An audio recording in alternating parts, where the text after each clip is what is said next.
स्वराज की शिक्षा को लेकर ये जो सोच है कि 15 साल से कम उम्र के बच्चों को इतनी अच्छी शिक्षा दी जाए ताकि वो व्यवस्था पर आगे चलकर बोझ ना बने। और पूंजी की बहुत कमी है, 4% के ब्याज पर लोन दिया जाए।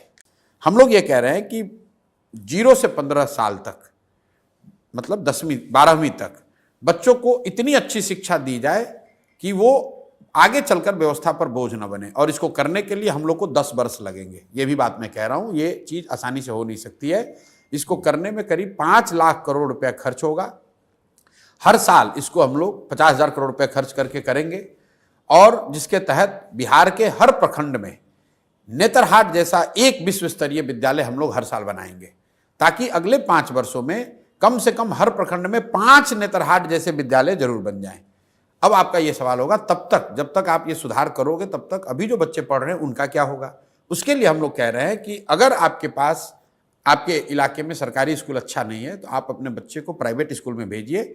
उसका फीस एक रेगुलेटेड फीस सरकार भरेगी। तो जन स्वराज की शिक्षा को लेकर ये जो सोच है कि 15 साल से कम उम्र के बच्चों को इतनी अच्छी शिक्षा दी जाए ताकि वो व्यवस्था पर आगे चलकर बोझ ना बने। और अच्छी शिक्षा देने के लिए rather than making school in every village, we are saying कि हर प्रखंड में 5 से 10 अच्छे विद्यालय बनाए जाएं और लोगों को बस की सुविधा दी जाए, स्कूल बस की, ताकि बच्चे अच्छे स्कूल तक पहुंच सकें। और जब तक ये व्यवस्था को बनाने में जो 5 साल समय लगे, 10 साल, तब तक लोगों को प्राइवेट स्कूल में पढ़ने का ऑप्शन दिया जाए। दूसरी बात जो हम लोग कर रहे हैं रोजगार की, 15 साल से 50 साल की उम्र के लोगों को अब वापस आप पढ़ाकर डॉक्टर इंजीनियर नहीं बना सकते हैं। उनके हाथ में स्वरोजगार के लिए पूंजी दिया जाए। 3 बातें जो हम लोग कह रहे हैं, रोजगार कैसे आएगा। पहला बात हम लोग कह रहे हैं कि उसको पूंजी दिया जाए। बिहार में पूंजी की बहुत कमी है। पूंजी की कमी इसलिए है कि हर साल बिहार से करीब करीब 2 से 2.5 लाख करोड़ रुपया बैंक ट्रांसफर कर रहे हैं दूसरे जगह। ये बिहार का पैसा है। बिहार का अगर सीडी रेशियो आप देखेंगे तो यहाँ देश के सीडी रेशियो 70 है, यहाँ पर 40 है। उसका मतलब यह है कि बिहार के लोग जो पैसा बिहार में जमा करते हैं, बैंक वो पैसा बिहार में इन्वेस्ट न करके बिहार के बाहर करते हैं। पिछले वर्ष बिहार में 4,21,000 करोड़ रुपया लोगों ने जमा किया बैंकों में। बैंकों ने लोन के तौर पर 1,61,000 करोड़ रुपया वापस दिया। बाकी पैसा कहाँ गया?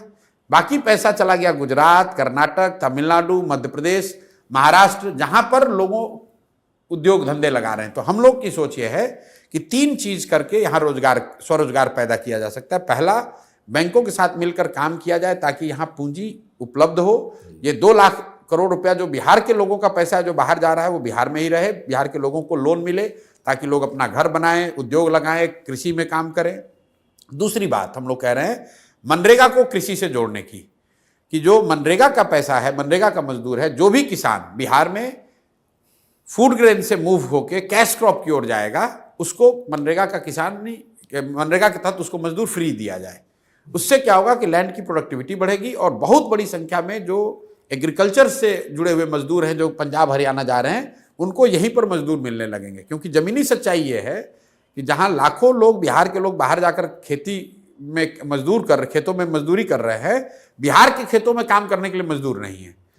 तीसरी बात हम लोग कह रहे हैं कि बिहार में हर साल कम से कम 1 लाख परिवारों को 4% के ब्याज पर लोन दिया जाए, ताकि ये लोग इंटरेस्ट सबवेंशन स्कीम लाने की बात कर रहे हैं, ताकि 6,000 करोड़ रुपया या 7,000 करोड़ रुपया अगर सरकार पैसा दे दे ब्याज उनके बिहाफ में, और 4,000 करोड़ रुपया अगर जनता दे, तो 1 लाख करोड़ रुपया लोगों के हाथ में मिलेगा स्वरोजगार। तो हम लोग का मंत्र जो है वो शिक्षा और स्वरोजगार, पैसा और पूंजी, ये 2 चीज से बिहार का सुधार हो सकता है। जब लोगों को शिक्षा होगी और उनमें काम करने के लिए उनके पास पूंजी होगा तो अपने आप बिहार में तरक्की होगी, अपने आप रोजगार आएगा, पलायन रुकेगा।